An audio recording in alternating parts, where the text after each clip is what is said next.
Hola a todos y bienvenidos de nuevo, soy Ahmed. مرحب بكم. أنا لورنس. هو أحمد. هو محمد. هو Deep Language 100-Day Challenge. That was Arabic and Spanish for hello, welcome to the next show. Welcome everyone and welcome to our second episode. So, been already 2 weeks. Yes, about 2 weeks. Yeah, it's been great. And we are extended now. We got our cameraman, Mr. Mohammed. And Shukran, Mohammed. Shukran, ya Mohammed. Gracias. So, as we've said before, we'll start with our progress report. Well, would you like to start?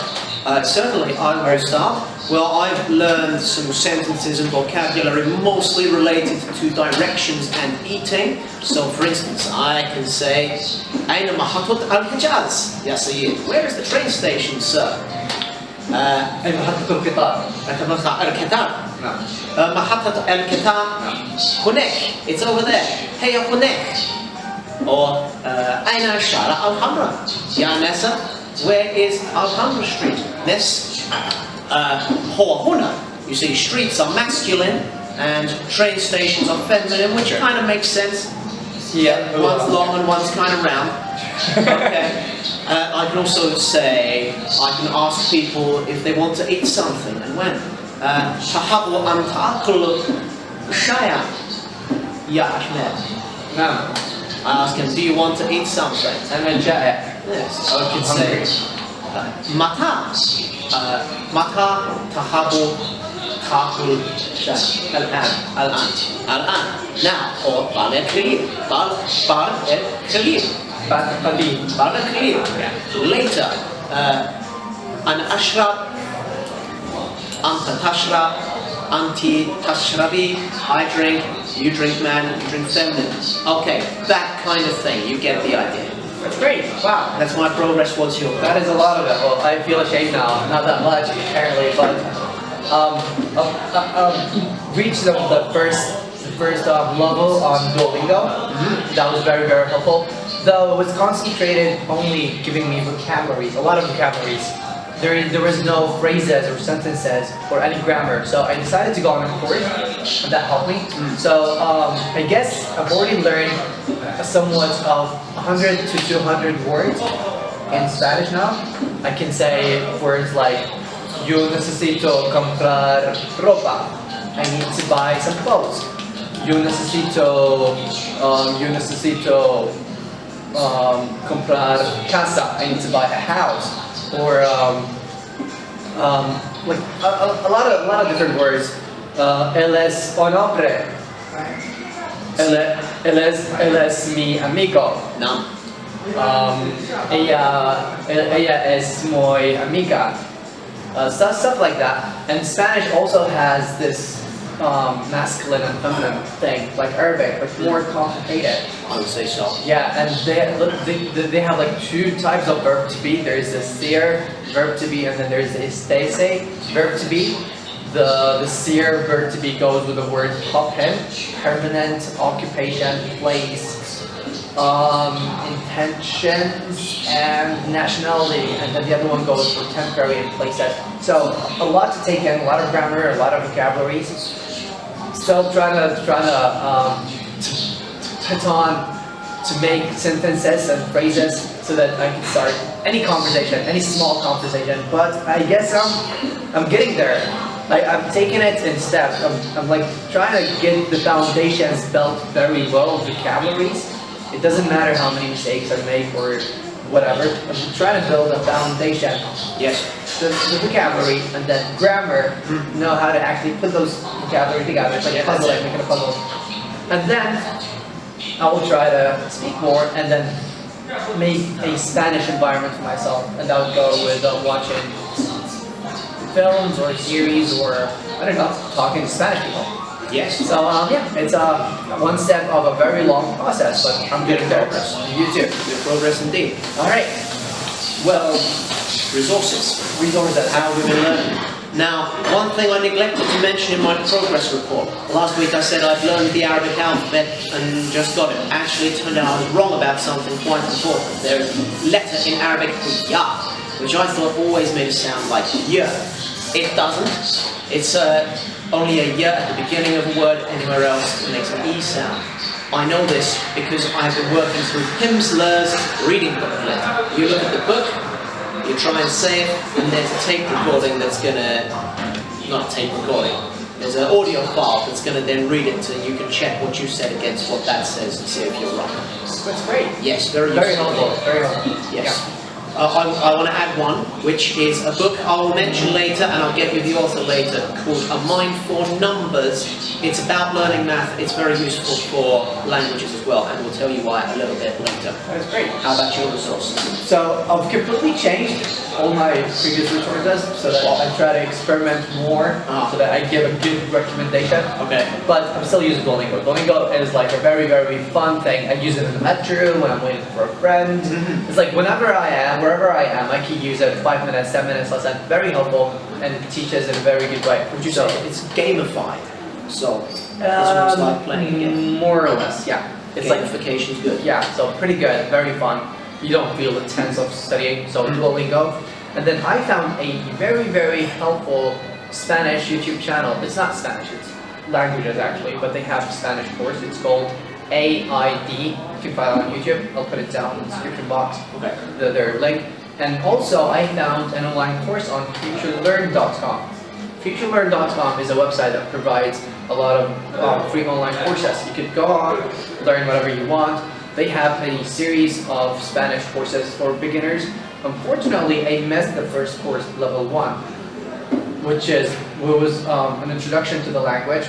A lot of there was a lot of breaking down. There was a lot of analyzing for the language that was very important, but I couldn't get it. I started from the second level. I feel like I can't keep up, but I'm trying to make it out, like trying to look for resources. How did you miss it? So, it goes up according to a time. Oh. And you can't access the entire course whenever you want when it's ongoing, an ongoing course, because you get to interact with the teacher. You get to text them, send And you comments. don't pay? You don't pay for that. How It's do they make completely you pay? free. I don't know. Okay. Probably ads. Isn't the modern world wonderful? You say. Sure, Really? it is. It Wow. is. Well, they make money from the visitors, and also from the ads. What word did you teach me earlier? مرحبا بكم. No. Capitalism. Capitalism. الرأسمالية. Rasmalia. Yeah. Okay. Good reference. Good association. Yeah. And yeah, that's pretty much it. I've been using those throughout the past few days. Duolingo, AID, and futurelearn.com. Put all the links underneath the description box. And that's pretty much it for me. So, yeah, reflection. This is the last segment. Okay. How do you feel so far? Well, this week I must say that I became very dispirited and was really feeling that I was getting nowhere. I got 2 lessons ahead and then realised I couldn't remember any of it, and I've had to go back and do them again. That is a good thing. Okay, lesson for you language learners at home. There is a phenomenon in all learning called knowledge collapse. And you will know it's going on if you learn a thing and then you try and apply it and you realise, I can't remember anything actually. I've learned nothing at all. This is terrible. When you feel like that, you're experiencing knowledge collapse. The reason it's good is because that is what it feels like to you when your brain is refiling everything in a more efficient manner. And if I had to guess, I'd say previously my brain was filing Arabic as being equivalents of English words. And now it's probably filing them as being things in themselves. That's a very good thing. I have noticed since getting over that feeling, I'm able to repeat things in a much more fluent manner with a lot less thinking. So, knowledge collapse. Feels bad, actually good. How about your reflection? Well, I loved yours, more generalized. You brought the concept of knowledge collapse that happens in any sphere, any field. That's very good. Thank you. For me, first week was more like a commitment. I felt like I am responsible to do this. But now I'm like having a lot of fun. I really enjoy the process and then learning something new every day. And I try to make sentences tone like for anything I see, like even clothes, camisa, sombrero, a lot of things, and I'm like really enjoying it. I feel like a little kid, like 5-year-old kid who's trying to speak, but it's actually fun. Learning a language is very, very, very fun. Yes, and if you really feel like a 5-year-old, that's got to be a good sign, because those 5-year-olds learn language as well. Yeah, well, hopefully. Yes. Well, and I haven't experienced the knowledge collapse, I guess, because I haven't really learned that much. I've been a great deal the last days, but anyways, now since I know about it, I wouldn't freak out. I would know. This is a must. This means I am actually learning, and my brain is processing, my brain is working, my brain is making more tons that are put in my brain. Like my brain is developing, and this is the point of it. I'm like practicing my brain because I'm not really good at math, so I've got to find an equivalent for that. So language is mine. And yeah, that's pretty much it. That's a very good thing. Now I think we have definitely failed to keep this under 5 minutes. We've been told by marketing people that we're supposed to keep this 5 minutes or less approximately, or people won't pay attention. Look, modern people, your attention span is too low. If you can't pay attention to something for more than 5 minutes, you're not going to learn a language, okay? Okay? Maybe this is true and that's the thing to do, but that's your fault. Pay attention for more than 5 minutes, okay? Well, anyways, in terms of trying to keep a time limitation, well, it's sometimes very, very hard since we are literally trying to only say the informative and important stuff. So really decreasing the time of the video to 5 minutes would sort of deprive us from giving you the information and deprive you from the experience we're taking. We're trying to make this as real life as possible. So we hope you understand. If you don't have time to watch the video now, you can just do it later. You just sit down, put it on your playlist, and watch it later. You know, whenever you have time. Yes. Anyways, we hope you really understand what we're trying to do, and we're really enjoying the process. We hope you enjoy and make use of it. And this is only the point of it. We are experiencing this. We're trying to share our experience, and that's pretty much it. That's pretty much it. Time to say goodbye. Time to say goodbye. Ma salama. Adios.